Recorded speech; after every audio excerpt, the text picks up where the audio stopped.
할머니 댁에 다녀왔어요. 요즘 부쩍 할머니 건강이 안 좋아지셔서 걱정이에요. 이제 혼자 밥을 차리기도 버거울 정도로 몸이 약해지셨어요. 몸도 몸이지만 마음이 많이 약해지신 것 같아요. 자꾸 살아있을 때라는 말을 많이 하세요. 할매 살아있을 때 와줘서 고마워. 할매 살아있을 때 전화도 자주 해. 할매 살아있을 때 아가씨 하면 꼬셔 데려와. 이제 시간이 정말 얼마 안 남은 것 같아요. 여자는 천천히 만나도 된다고 생각했는데 빨리 만나야 될 이유가 생겼네요. 조만간 특단의 대책을 세우려고요. 나이트를 가든지 헌팅을 하든지 뭐 하여튼 한 명 걸리기만 하면 정말 가만 안 둘 거예요. 그렇게 이런저런 생각들을 하면서 돌아왔어요. 마음이 무겁더라고요. 왜 아름다운 건 다 슬플까요? 책을 읽다가 이번 생을 망했다라는 글귀를 읽었어요. 줄여서 이생망이라고 하죠. 별 관심 없는 말이라 그냥 지나갔어요. 공교롭게도 지나가는 경비원 동료가 난 운동 다음 생에 할래 라고 하더라고요. 그렇구나 하고 넘어갔어요. 근데 또 공교롭게도 한 단톡방에서 이번 생은 편하게 삽시다 라는 말이 나왔어요. 이쯤 되니까 이생망이라는 말에 대해서 생각을 안 할 수가 없어요. 이번 생은 망했다. 너무 좋은 말이에요. 힘들어 죽겠는데 이번 생은 망했어 하면 그냥 게임처럼 리셋되는 기분이 들죠. 치트키 같아요. 저도 글 쓰다가 그런 적이 있어요. 이번 글은 망했어. 다음 글은 잘 써야지 생각하고 쓰다 보면 또 이런 생각이 들죠. 이번 글도 망했어. 그럼 또 다음 글을 제대로 써야지 하면 망했어. 도대체 언제 안 망한 글을 쓸 수 있지? 결국 망했다고 생각한 글을 다시 붙잡아요. 엉망진창 개가 읽다가도 하품할 만한 글을 어떻게든 되살리죠. 뭔 말인지 알아들을 정도로만 고쳐놓고 잠시 쉬어요. 그렇게 눈을 객관화시키고 다시 고쳐요. 흐름을 고치고 논리를 고치다 보면 왠지 괜찮은 것 같은 느낌이 들죠. 그 상태로 묵혀놔요.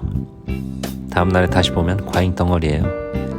감정 과잉, 정보 과잉, 뭔 쓸데없는 말이 그렇게 많은지 다시 엄격한 제 안의 비평가를 불러내죠. 그 순간만큼은 전 박형식이고 임진모예요. 덜어내고 군더더기를 싹 걷어내면 그제야 좀 볼만한 글이 돼요. 마지막으로 문장을 다듬고 고쳐 쓰기를 마무리해요. 그리고 생각하죠. 이번 글은 안 망했다. 글쓰기와 인생이 다른가요? 이렇게 보니까 하나도 다를 게 없어요. 되는 대로 쓰고 금방 집어치우면 아무도 관심 안 가지는 쓰레기 글이 되고, 되는 대로 살면서 금방 때려치우면 아무도 관심 안 가지는 쓰레기 인생이 돼요. 말이 너무 심했죠? 맞아요. 쓰레기 인생까지는 아니죠. 인생은 우리가 그렇게 쉽게 말할 수 있는 단어가 아니에요. 이생망이라는 말은 연세 우유 빵 같아요. 달콤한 크림으로 우리의 눈과 혀를 홀리죠. 자세히 보면 포화지만 93%인데 말이에요. 라면 2개 끓여 먹는 것보다 많아요. 근데 너무 맛있어요. 그래서 뱃살을 만지면서 계속 먹죠. 20대들이 취업을 포기하고 웹소설에 빠지는 건 다 이유가 있어요. 이번 생은 망했으니 무림 고수와 재벌남의 애인으로 다시 태어나고 싶으니까요. 그 허무맹랑한 이야기에 100원쯤 기꺼이 내요. 어떤 어른들은 이런 말을 하더라고요. SNS가 다 망쳐놓은 거야. 요즘 애들은 끈기가 없어. 나 때는 더 힘들었어. 하나도 틀린 말이 없어요. 6.25를 겪고 보릿고개를 넘으면서 소나무 껍질을 벗겨먹던 시절하고 비교할 수가 없죠. 해보지도 않고 포기하고 알바한 돈으로 게임 아이템을 사고 인스타 속 자신을 열심히 꾸며가면서 현실을 현생이라고 말하는 친구들이 그때 그 시절을 알 리가 없어요. 근데 나 때는 이라는 말을 하는 건 의미가 있나요? 아무에게도 도움 안 되는 감정의 배설일 뿐이에요. 어른들의 마음은 충분히 이해해요. 하지만 이생망이라는 말이 왜 이렇게 자주 들리는지도 이해해야 돼요. 청년들은 에너지를 잃은 거예요. 점점 나아질 거라는 희망, 앞으로의 미래가 지금보다 밝을 거라는 기대가 무너진 거예요. 저희 할머니도 마찬가지죠. 에너지를 잃어가고 있어요. 에너지를 잃는 사람이 힘든 얘기를 듣고 싶어 할까요? 희망을 주세요. 에너지를 주세요. 제가 예전에 할머니한테 물었어요. 할머니 요즘 낙이 뭐예요? 할머니가 갑자기 눈물을 글썽이면서 말씀하셨어요. 아이고나 야야 낙이 어딨노. 하루하루 죽지 못해 사는 거래. 이 망할 몸은 못 쓰있겠네. 혼자는 아무것도 못해. 자식들은 다 저들 사느라 바쁘지. 할아버지도 갔지. 너희 아바이도 갔지. 혼자 밤에 얼마나 우는 줄 아노.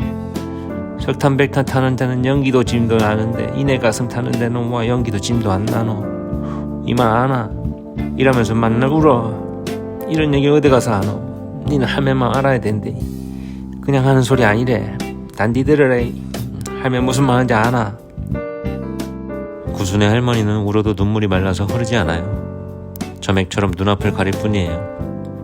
저도 마음이 먹먹해져서 울 뻔했어요. 그래도 꾹 참고 할머니한테 말했어요. 낙이 왜 없어요? 제가 있잖아요. 제가 한 달에 한 번씩 오잖아요.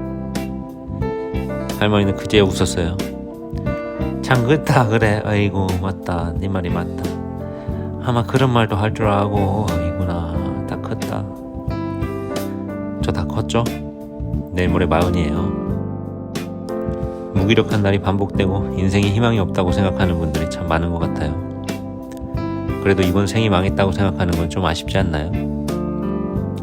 영화 아저씨에서 원빈이 연기한 차태식이라는 인물이 있어요. 자기 때문에 죽었다고 생각하는 아내와 아기에 대한 죄책감으로 좁은 전당포에서 하루하루 살아가죠. 이 정도 인생이라면 조심스럽게 망했다고 할 수도 있을 것 같아요. 그런 사람도 절망적인 상황에 이런 말 하잖아요. 아직 한 발 남았다. 아직 인생 남았어요. 지금 이 글을 몇 번째 고쳐 쓴 줄 아세요? 지겨워 죽겠어요. 그래도 고치니까 좀 봐줄만 하잖아요. 함정에서 빠져나와요. 이 생망은 진실이 아니에요. 그 말에 단내에 유혹돼서 너무 일찍 포기하지 마세요. 별거 아닌 글도 고치면 좋아지는데 인생이라고 안 그러겠어요? 하나씩 작은 것부터 고쳐나가요. 어떤 감수성 풍부한 6살짜리 애가 꽃을 보고 엄마한테 말했대요. 엄마, 꽃이 너무 아름다워서 눈물이 날 것 같아요. 힘들고 슬프고 눈물이 날 것 같을 땐 이 말을 기억해요. 우리 인생이 슬픈 건 그만큼 아름답기 때문이라는 걸.